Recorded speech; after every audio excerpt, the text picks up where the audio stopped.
અભય થઈને નિષ્પક્ષતાથી નિરપેક્ષ રીતે વાસ્તવિકતાનો અરીસો રૂપી સચોટ માહિતી લાવતો સત્યની સાથે અભય ટાઈમ્સ। સુરતના નાના વરાછામાં જે બંગલા પર મેટ્રોની ક્રેન પડી હતી ત્યાં પરિવાર આવતા પરિવારને ઘરમાં જવા ન દઈ કોર્ડન કરી દેવાતા મકાન માલિકને ભારે હાલાકી થઈ હતી, તો મકાન ખાલી કરવા પણ દબાણ કરાઈ રહ્યું છે।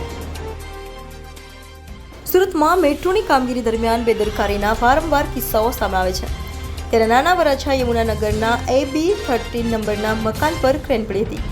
આ મકાન મહેશભાઈ દેસાઈનું હોવાનું સામે આવ્યું હતું, તો મહેશભાઈ તેના પરિવાર સાથે પારિવારિક કામ અર્થે વડોદરા ગયા હતા અને સ્થાનિક લોકોએ તેમને મકાન પર ક્રેન પડી હોવાની માહિતી આપી હતી, જેથી તેઓ સુરત દોડી આવ્યા હતા અને મેટ્રોના અધિકારી હજુ સુધી પૂછવા પણ નથી આવ્યા તેમ કહ્યું હતું। તંત્ર દ્વારા પરિવાર માટે જમવાની અન્ય કોઈ પણ પ્રકારની વ્યવસ્થા પણ કરવામાં આવી નથી અને કોર્ડન કરી દેવાતા પરિવારના સભ્યોને મકાનમાં જવા દેવામાં આવતા નથી, જેને લઈ પરિવાર મુશ્કેલીમાં હોવા છતાં પણ તેમને મકાન જલ્દીથી ખાલી કરવા દબાણ કરવામાં આવી રહ્યું છે।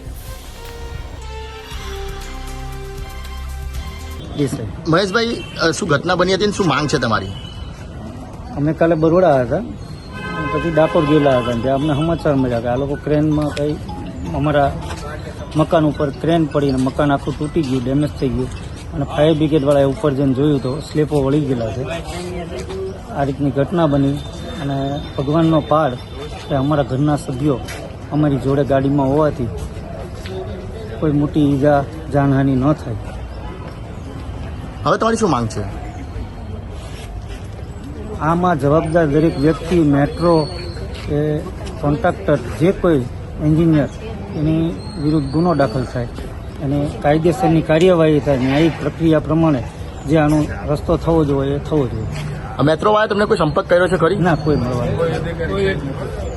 તમારું મકાન તૂટી ગયું છે, હવે રહેવા લાયક નથી રહ્યું, તો તમને રહેવાની કોઈ જગ્યા સગવડ કરવામાં આવી છે? ના, એની કોઈ મને ફોન નથી આવ્યો અને એની કોઈ જરૂર નથી। આ આખો વિસ્તાર છે, ગમે એના ઘરે જઈએ, ગમે એના ઘરે રહીએ કાયમ છે। મેન વસ્તુ એ છે કે તમારું પોતાનું ઘર હોય, તમે સવારે તાળું મારીને જાઓ, સાંજે આવો તો ઘર બાર વગર ના થઈ જાઓ, તમારા પહેરવાના કપડાં ન હોય તમારી પાસે, આવી હાલત થઈ એમ।